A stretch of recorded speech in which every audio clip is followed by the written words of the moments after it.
महीने के 8,500 रुपए हर महीना 1 तारीख को खटाखट हर महीने बैंक अकाउंट में महाराष्ट्र की महिलाओं को 3,000 रुपए सीधा खटाखट नजर।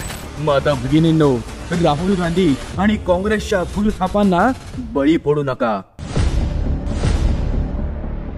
याच काँग्रेसने हिमाचल प्रदेश, तेलंगणा आणि कर्नाटक राज्यात महिलांना 3,000 रुपये देणार असे आश्वासन देऊन त्यांना फसवलं।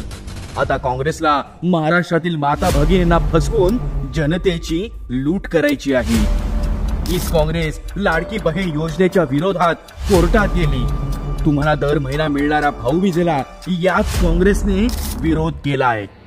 आता फक्त सत्तेसाठी तुम्हाला ते खोटी आश्वासनं देत आहेत। जर तुम्ही यांना निवडून दिलं तर ते तुमच्या पदरी फक्त निराशाच देतील। मात्र तुम्ही जर भाजप महायुतीला मतदान केलं तर पुढील 5 वर्ष ही योजना सुरू राहील आणि महिना 2100 रुपये तुम्हाला मिळतील। त्यामुळे माता भगिनींनो, विचार करा, विश्वासघाती काँग्रेस हवी की तुमचा सन्मान करणारी भाजप महायुती हवी।